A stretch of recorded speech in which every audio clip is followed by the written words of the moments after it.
കണ്ണ് പീസടിച്ചു ഇരുട്ടാണ്. ഒരു ടോർച്ച് അടിച്ച ആളില്ല. തങ്കമ്മേ, എടി തങ്കമ്മ, ആരെങ്കിലും ടോർച്ച് ബൾബ് കൊണ്ടോ തെളിച്ചാളം വെട്ടയില്ലെന്ന്. ഇവിടെ വന്നു തങ്കമ്മ കാണൂല. ഇത് എപ്പ ചെല്ലാനാണ് വീട്ടിൽ? ഒരു ലൈൻ മറിച്ചിട്ട് അതിലും വഴി നടക്കണം, അല്ലെങ്കിൽ കാലുറക്കണില്ല. അയ്യോ,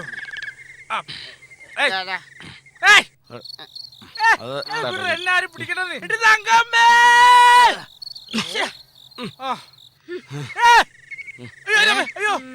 അതെ, ഇവിടെ നീ കൊല്ലുന്ന നോട്ടം നോക്കാ. ഇതിലാരാ തങ്കപ്പെന്ന് വെച്ചാ വിളിച്ചിട്ട് പോചേച്ചാട്ട്. അപ്പൊ ഇതാണ് തങ്കപ്പൻ. അയാൾക്കടെ കാര്യം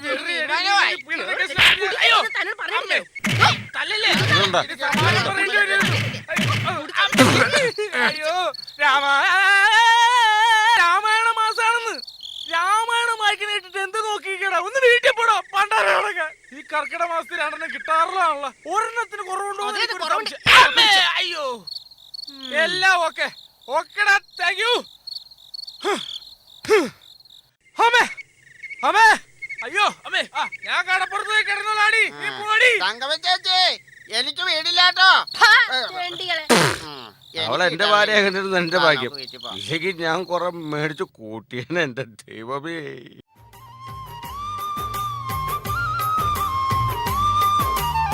പാന്റിനുള്ളിൽ പൈന്റാണ്, ചുണ്ടിനുള്ളിൽ ഹാൻസാണ്, പൈന്റടിച്ചാൽ പാമ്പാണ് സോണിയ സോണിയ.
അത് തന്നെ മുതുങ്കോല്.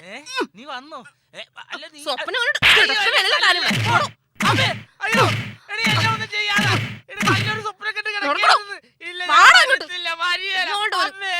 കൊണ്ടുപോയേ.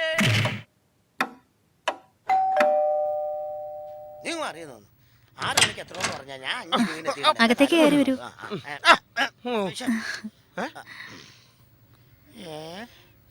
എന്ത് സാധനമാണ് ഈ കിടക്കണത്? ഇതെന്റെ വെളുത്തച്ഛൻ, എന്റെ വളർത്തച്ഛൻ. വെളുത്തച്ഛൻ എന്താണ് ഇങ്ങനെ കിടക്കണത്? എണീക്കാൻ പറ്റാത്തോണ്ട്. അല്ല, ഞാനെല്ലാം പറയാം. എനിക്ക് ഓർമ്മ പോലും ഇല്ലാത്ത പ്രായം, പക്ഷേ ഞാനതെല്ലാം ഓർക്കുന്നു. എന്നെ എടുത്ത് വളർത്തിയ എന്റെ പഞ്ചമിയമ്മ ഒരു കൊരണ്ടയിലിരുന്ന് തെരണ്ടി മുറിക്കുകയായിരുന്നു.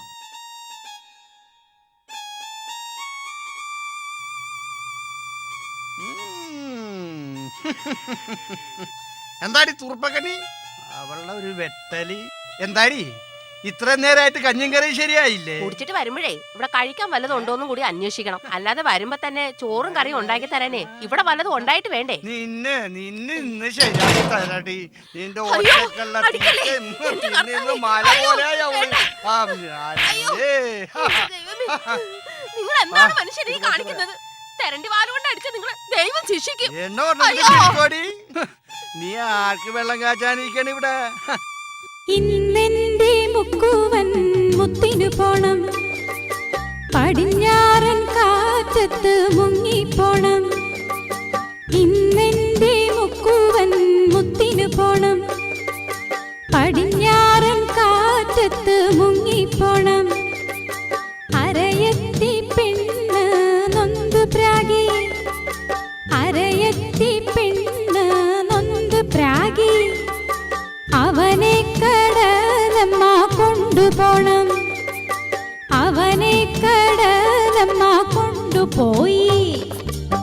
പക്ഷേ പടിഞ്ഞാറൻ കാറ്റത്ത് മുങ്ങിപ്പോയി. അച്ഛനെ കടലമ്മ കൊണ്ടുപോയി. അരയത്തി പെണ്ണുങ്ങളെല്ലാം തപസ്സിരുന്നു. കടലമ്മ കൊണ്ടുവന്നു. പക്ഷെ കിട്ടിയതോ ശവം പോലെ കിടക്കുന്ന ഈ വെളുത്തച്ഛനെ. കടലിലാട്ട് മുത്തിനു പോയി മുങ്ങിയ എന്നെ തെരണ്ടികൾ കൂട്ടം ചേർന്ന് വാലിനടിച്ച് കയ്യും കാലും ഒടിച്ച് തളർത്തി. പഞ്ചമിയെ തലേന്ന് ദൈവം തെരണ്ടികൾക്ക് കൊടുത്ത കൊട്ടേഷൻ. ആ ദൈവം കൊടുത്ത കൊട്ടേഷൻ എന്ന്. ഞാൻ നിങ്ങളോട് രണ്ടുപേരോടും ഇങ്ങോട്ട് വരാൻ പറഞ്ഞ എന്തിനാണെന്ന് അറിയാമോ? ഈ തളർന്നു കിടക്കുന്ന എന്റെ വെളുത്തച്ഛന്റെ മുന്നിൽ വെച്ച് എല്ലാം തുറന്നു പറയാൻ. മലപ്പുറം ഏരിയയിൽ പിരിക്കുട്ടിയെയും തിരുവനന്തപുരത്ത് നായ്ക്കരണനെയും കല്യാണം കഴിക്കാൻ ഞാൻ ഹരികൃഷ്ണൻസിലെ നായികയൊന്നുമല്ല. അതുകൊണ്ട് ഞാനൊരു കാര്യം തുറന്നു പറയുന്നു. എന്റെ ഈ അച്ഛനെ ഈ കട്ടിലിൽ നിന്ന് ആരാദ്യം എഴുന്നേൽപ്പിക്കുന്നുവോ അയാളുടെ പെണ്ണാണ് ഞാൻ. Stop it. ഇതെന്താ ഇത്ര വരെ പൊക്കിക്കൊണ്ട് സ്റ്റോപ്പിട്ട് പറഞ്ഞാ എനിക്ക് പറ്റിയല്ല. എനിക്ക് ഇതുപോലെ കട്ടിൽ നിന്ന് എഴുന്നേൽപ്പിക്കാൻ ആർക്കും പറ്റും. പക്ഷേ ആരുടെയും ഔദാര്യമില്ലാതെ എഴുന്നേറ്റ് നടക്കുന്ന ഒരു ചുറുചുറുക്കുള്ള വെളുത്തച്ഛനെയാണ് എനിക്ക് വേണ്ടത്. 28 കലണ്ടറിൽ നോക്കിയാടാ. 27, 28, 29, 30. ഇന്നേക്ക് 30-ാം നാൾ ഈ കിടന്ന കിടപ്പിൽ കിടക്കുന്ന വെളുത്തച്ഛനെ എഴുന്നേൽപ്പിച്ച് ഈ നിൽക്കുന്ന വെളുത്തമ്മയെ സ്വന്തമാക്കും. ഇത് സത്യം സത്യം സത്യം. അല്ല സത്യോടെ ആരുടെ അനുഭവം വേണ്ടല്ലോ. വെളുത്തമ്മയ്ക്ക് അറിയാമോ, എന്റെ വടുകപ്പുളി അച്ഛൻ എനിക്ക് ഒരു ഓല തന്നിട്ടുണ്ട്. ഈർക്കിൽ ചെയ്യുമ്പോ ചൂലുണ്ടാക്കാനായിരിക്കും. ഓല എന്ന് പറഞ്ഞാൽ ഓലഗ്രന്ഥം. അതിൽ മാറാ രോഗങ്ങൾക്ക് വരെയുള്ള മരുന്നുണ്ട്. അത് ഉപയോഗിച്ച് ഞാൻ ഈ വെളുത്തച്ഛനെ കറുപ്പിച്ചിരിക്കും, നടത്തിച്ചിരിക്കും. അത് സത്യമാണ് വെളുത്തമ്മ. ഒന്ന് എഴുന്നേറ്റ് പോയിക്കടാ ഒന്ന്. വെളുത്തമ്മ കണ്ടോ, ഇന്നേക്ക് 30 ദിവസത്തിനകം ഈ ചത്ത ചാവം പോലെ നടക്കുന്ന ഈ കിളവനെ എന്റെ ഈ യൂനാനി മരുന്ന് കൊണ്ട് എഴുന്നേറ്റ് നടത്തിയിരിക്കും. അല്ലെങ്കിൽ അയാൾ നിറങ്ങിയെങ്കിലും പോവും. എന്റെ യൂനാനിത്തങ്ങളാണ് സത്യം.